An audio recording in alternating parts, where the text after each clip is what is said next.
So today we're going to kick off this series of conversations that matter by talking about a very important topic today, something called finding my way. Now, in some religious communities, they might refer to today's topic as embracing our sense of call.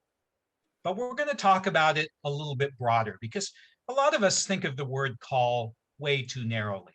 We only think of it as something that happens to a pastor or happen to people from the Bible. But I believe very strongly that each and every one of us has a sense of call.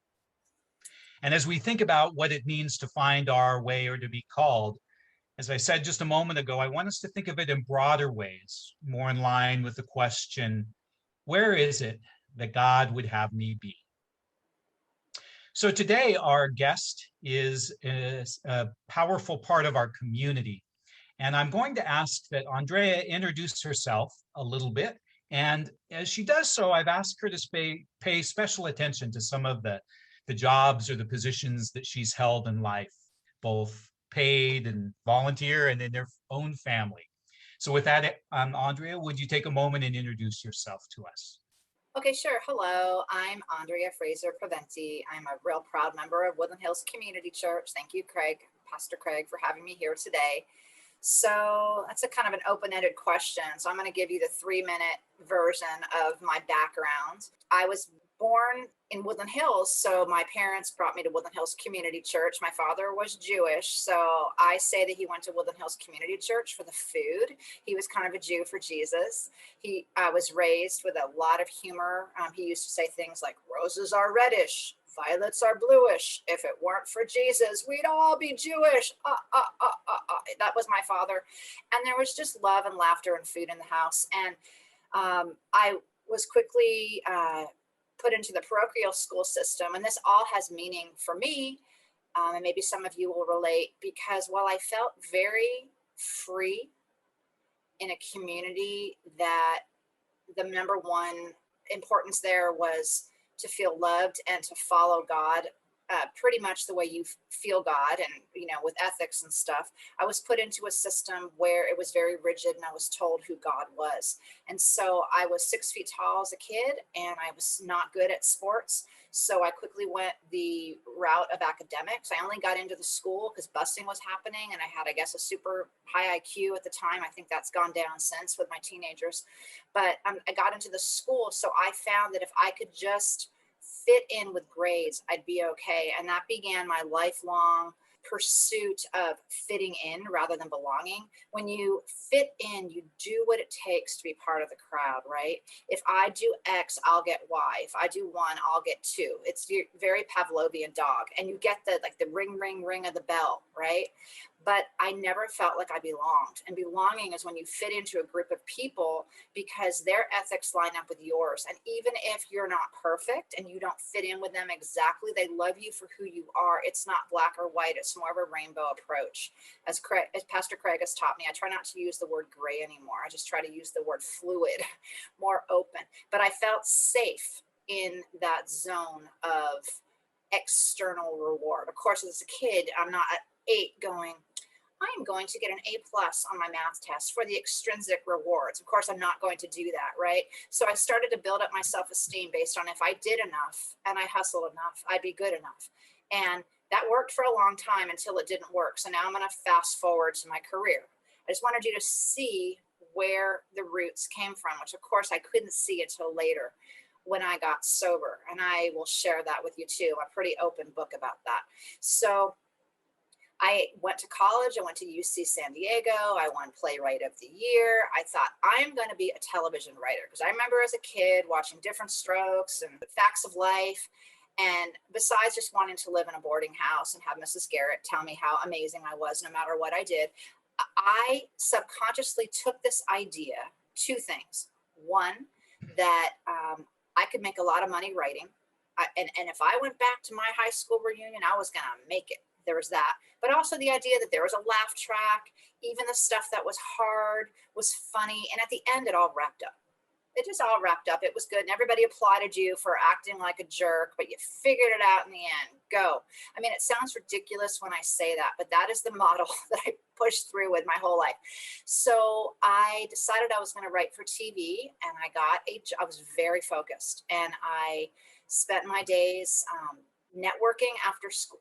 When I graduated college, I found somebody that worked at NBC. I said, I really want to work here as a writer. She said, slow your roll. We can get you in as a page. Page is somebody that seats people for the different shows. So I did. I gave tours, and I sat people for the Jay Leno show, for the Vicki Lawrence show, for the Fresh Prince of Bel-Air. I'd have a cousin visit from Chicago, and I'd be walking through, this is before, all the security got really heightened, and we just walked through the back sets of the Fresh Prince. And then I remember Will Smith came out, and he said, hey, it's the school marm. Because I had really short hair at the time, and I was really rigid about getting people to sit in their seats, and he knew it. And so he used to call me the school marm. And so I was living my dream. I was known by the Fresh Prince. Granted, he didn't know my name, but hey, my ego was in charge. But I found out really soon that my ego is not my amigo. Because what happened was I broke into television. I started writing for shows called Rude Awakening. It was about a woman who came to terms with her sobriety, and on Showtime. And then my pilot got hip pocketed. It was basically like it was a Modern Family pilot type thing, didn't go. And then I got a job on a show. It was a shock. It didn't make it, called My Roommate's a Big Fat Slut. And what happened was I'm meeting all these celebrities, like doing lines for Roger Daltrey from The Who and all these different people. And it seemed good on the outside, but on the inside, I was having total panic attacks. I did not feel worthy of a seat at the table. And you cannot be funny when you're freaking out. And I remember thinking I was pregnant with my first child. I'd married the guy of my dreams. And I thought, how am I going to do this? And after the show ended, I said, I'm not going back to TV. I can't do it. And I told myself this story as part of my calling, that my calling was wrong, that I'm not supposed to be a writer. I'll just stay home and raise my babies, and I'll do that. And again, that worked for a while because I did not figure out that my talent was there. It was the inside that wasn't working. And so I had my babies, and I wrote for Good Housekeeping, and I wrote for Baby Center, and pretty much any publication I wanted, I got in. So I made money sitting in my underwear, typing out blogs, for a couple grand a month for some really big publications, raised my kids. And one of my kids was diagnosed with something. It completely freaked me out. And that was the beginning of my unraveling. My child had Tourette syndrome, which is a ticking disorder. And what happened was, at the time, my husband and I weren't getting along. So we weren't talking much. So I had a husband that wasn't talking to me, and a kid that wouldn't shut up. And I couldn't figure it out. I could not figure out what to do. And so that's when I started my search for God. And I'm taking my kids to Catholic, to this, to that. I found evangelicalism. That worked for me for a long time, and there's nothing wrong with evangelical. If I'm talking to any evangelicals out there, for me, it didn't work. It did for a while because I knew if I plugged into this mold, I would be okay, except there still was something not working. So I ended up drinking more than I cared to. I stopped before it became a real problem, but it became very clear that drinking wasn't my problem. It was my thinking that was causing my drinking. And I had to, and it terrified me. I couldn't get past step 3. Step 1 is came to believe that you had a problem. I did. It was unmanageable. 2, could I admit that a God greater than me could restore me to sanity? Yes, I could. But 3, could I turn my will and my life over to this care of God? I thought that I did, but I didn't. And actually, it was step 2, that I had to go back. I had to go back, and my sponsor said, your problem is that you're holding on to a God that everybody else has. Why don't you find your own God? And that just felt crazy. What do you mean my own God? We can't make up who God is. And it was at that time that I had first started meeting Pastor Craig. I'd see him on the campus where my 12-step groups were, and I would ask him about this God, and he gave me a very different picture. He would say, oh, who do you think God is? Why don't you work on having a spiritual experience? And I was like, that's crazy. I just wanted the answer, but it wasn't working. And so I'm going to wrap this up, but this is the basis of who I am. What happened was my sponsor said, why don't you ask God to show you in a way you can understand who God is for you? And so I started looking at the synchronicity of life, and I started seeing peacocks every day. I was hiking. I saw a peacock. I didn't think much of it. The next day I saw one on a bus bench. I thought, whatever. The next day I saw one on a flag at LAUSD. I was now a substitute teacher, which is exactly not what I wanted to do, but I had told myself the story that that's what I needed to do to put food on the table. So I started seeing them every single day. I saw one, a bull in Reseda, and I said to my friend, "Oh, is there a stray dog here?" She goes, "No, we have a peacock running through." I finally looked up what the peacock meaning is, and it means the many eyes of God. It means that you are unfolding, that you are ready to strut and show your colors, but you've been living very small. And it was then that I really knew that, that God was showing himself to me, because truly every single day since then, and I mean, even to this day, I see a random peacock. Now, it could be the law of attraction. I don't know. I choose to believe that's God. And it works for me, because when I thought, oh, I'm just going to be a teacher, because that's what I'm quote unquote good at. I'm not good at teaching. I don't like teaching. Pastor Craig has heard this for 3 years. And finally, when I said no, I turned down a job. I said, I don't mind subbing, but my goal is to write musicals and get back into television. I can tell you that when I just unfold and let it happen, even when I'm scared, things like God rolls out the red carpet. When I get into my shell and I'm very colorful, but I'm squawking and I kind of like looking like a colorful chicken because I'm holding everything in, I block the sunlight of the spirit from coming in. So I had to learn a very long, now I'm 51, finally done with my big musical that I wanted to write. And I know that all of these things, all of these career changes that I went through was not an accident. I had to do one thing at a time and finally figure out that who I am inside the God of my understanding, not yours, not somebody else's, but mine, wasn't going to just drop me on my butt. So that is my long-winded story. I'll keep the other conversations a little shorter, but that's who I am. Oh, 2 kids, teenagers, and still with my lovely husband, 21 years. Great. So, Andrea, you sort of alluded to this, but as you've gone through your life journey from that first job as a page and then into writing and feeling the call then to come home and be with your kids and family, and then your pieces of life as a writer and blogger and educator. As you look back, how is it that you discerned when it was time to move from one step or stage of the journey to another? What were some things that were useful for you? Probably a lot of pain and not being able to get out of bed and face my day. I mean, pain is a great teacher. I look at it, I used to think it was terrible, and I looked at it like I had mental illness. There was a time where I was on a lot of medication, and I'm not against medication if you need it, but I was able to see that it was telling me that this is not what I was supposed to do. And I realized too that I look at pain now like a hot potato, that I get it and I don't like it, so I'm passing it on to somebody else, right? And that didn't work, because if we don't heal those wounds within us, we're going to bleed all over people that never cut us. So I started bleeding all over my family. I started drinking more than I cared to. I had emotional outbursts, and I finally had to switch from pain being a hot potato to pain being a traveling professor that came here to teach me something. And until I was willing to learn and sit with it and not drink, not shop, not go have an affair, and not fix my kids so they could be these musical theater stars, which they didn't really want to do because I was too afraid to do my musical. Until I could just sit with my feelings, I wasn't going to grow. So your question was, what was your question? What do I do with obstacles when they come Yeah, my way? how was it that you discerned or knew that when it was time 100%. to move on to another stage of life? And you've done Yeah. an amazing job answering that. Thank you. Well, yeah, the other thing that I did was I stopped. And I just stopped, because you can't see your face in running water. You can only see your reflection when the water is really still, right? So I had to sit, and part of that for me was not only committing to a 12-step program where I helped other people and got out of my own head, but for this alcoholic, I'm a lovely double winner who also people pleases. So how can I discern that? And it's only in getting quiet every single day. I meditate 10 minutes a day.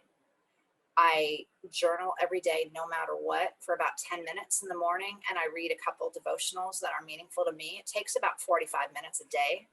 And people will say to me, well, that's a lot of time. Why would you do that? And I say, well, I spent a lot of time drinking. I spent a lot of time pissing all over people. And I spent a lot of time in major anxiety. I can take 45 minutes a day and get settled and empty my cup of expectations of what I think Andrea needs to be. That's just my ego.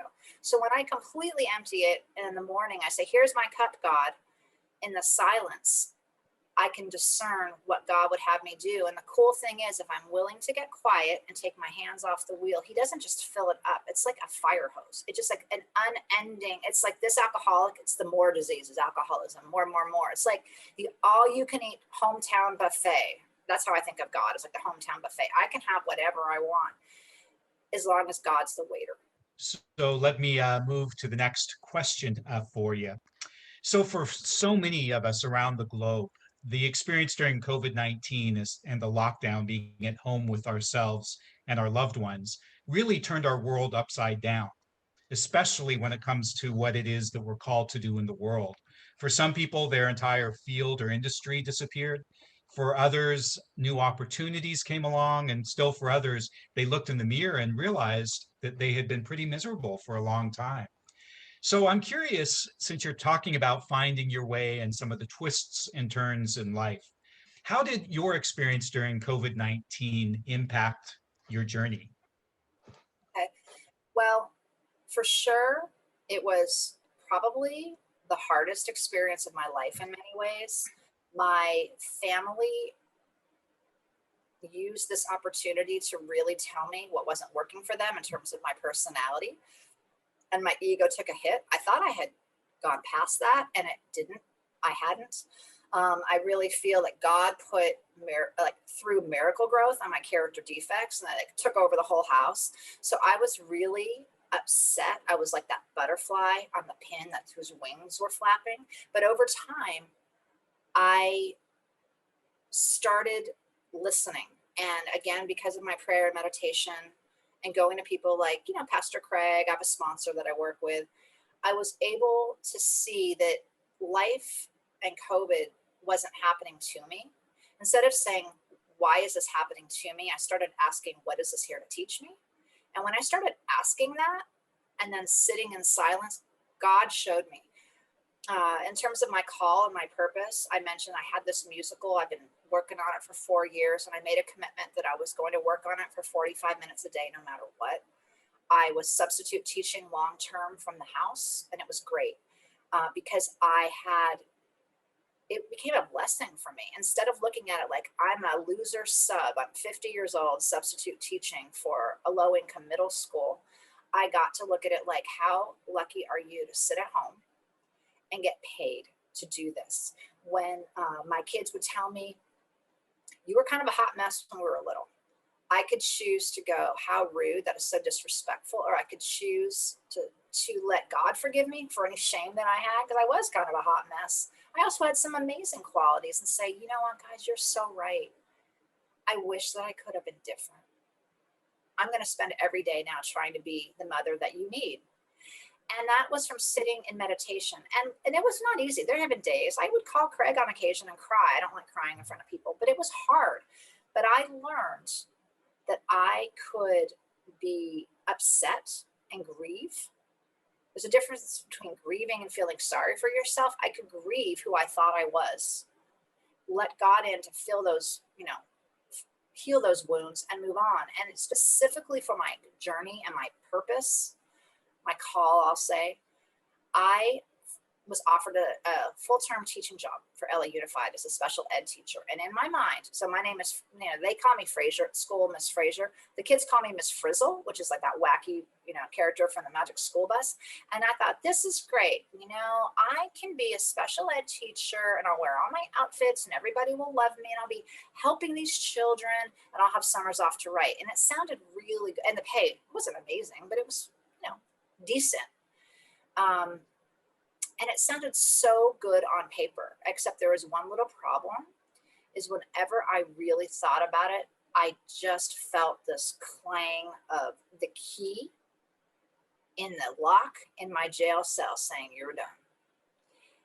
And I had to really sit and discern, is that my fear of not helping people and stepping out into God's calling, or does God have something else for me? And I finally, if 49% of me thought it was my calling and I was just pissing it away, excuse my French, well, I would say 93% of me thought that. 7% of me knew, no, God has something else for you and you don't know what it is yet. But if you can just, again, sit in the quiet and trust the process and just sit in the hallway. Yes, it's been a while, but sit there, see what God has. And literally the next day, I got a writing client. I started my own business slowly. I soon got a ghostwriting client. The musical started flowing. And I realized my happiness and my worth cannot be dependent on a paycheck. Yes, my paycheck, I do want to make money, of course, and I'm doing fine. But maybe I'm not going to be like some of my friends at this time that are writing for Modern Family. I do believe that I had to learn that who I was enough first. And I could only learn that sitting in the hallway. And once I accepted that, everything else flew. And there is not a doubt in my mind, and this is a big proclamation, but I'm going to say it. There's not a doubt in my mind that this musical is going to go, whether it's Pixar or Disney, or whether it's just somebody finds it and goes, oh my gosh, I would love to pay you to write for a Vacation Bible School for the Progressive Church. It will not have been a waste. So that is what COVID taught me. And now my ego has been honestly crushed. I had to let go, and I have to trust that some of the things that my kids are irritated me with about, their perception is their perception. That doesn't define me. Now, I value what they have to say, but I don't have to force them. I've tried. I had a slip last week, but I don't have to force them to love me. Either God is God or he isn't. So I choose to let God do it and let them have their own God. And they're teenagers. And by the way, this is a little offshoot. We'll move on to the next question, but I had a childhood that I could do no wrong, right? So I saw that as love. I could do whatever I wanted. But the truth is, out in the world didn't think that, and I didn't have the tools. So now I'm learning the tools. And I had this epiphany journaling that, oh my gosh, my poor children, they had a teenager raising them on the inside because I never grew. So I was great as a kid. We did everything. We went to Disneyland during school. I was late every day. Who cares? You know what, when they got older, all of a sudden I realized I need to grow up, and they resented having a teenager raising them. I don't blame them, but you know what? I did the best I could with what I had at the time. Excellent. Well, you sort of wrapped in the fourth question I was going to ask about anything changed in your sense of call during COVID, and you really detailed your journey, not just what changed in terms of a move from teaching into writing and the finishing of the musical, but your process as well. So I'm going to move on to a fifth question, because I think, especially as you were talking about saying no to the position as a teacher, this could be of great help to so many. So as you move forward into the world beyond COVID, how is it that you tell whether your vocational decisions are based on a deep sense of call or purpose versus pursuing something else like people pleasing or status or money? What works best for you, knowing that you're on the right track and becoming who God has called you to be? Well, when the people around me don't want to kill me, that's a pretty good sign. Number one. I don't go homicidal or suicidal. That's a really good sign. When I'm at peace, when I'm laughing, when I can laugh, I know that I'm doing something right. I don't believe that God wants us. I don't believe in a punishing God anymore. I believe God wants us to be happy, joyous, and free. And in my soul, at a core level, I am goofy. I love to laugh.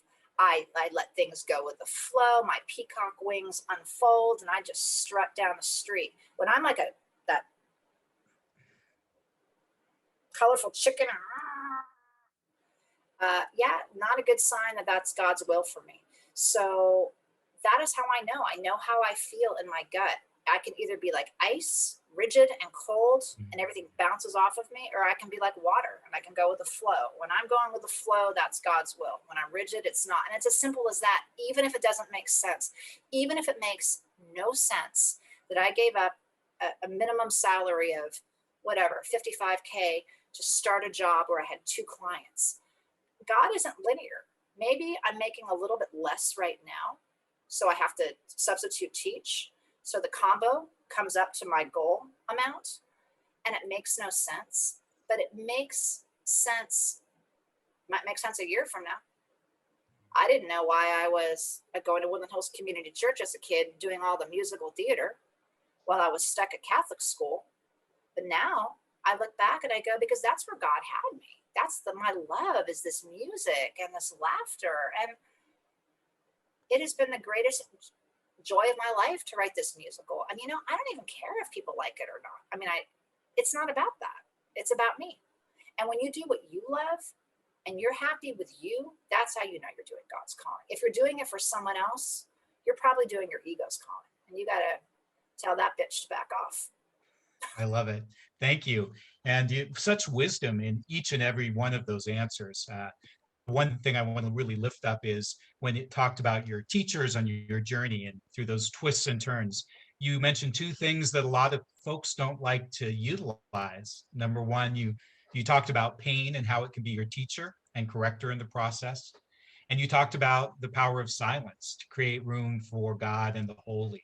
So I want to, for everything, thank you, but for that in particular as well. So we're heading down the stretch with our time together today.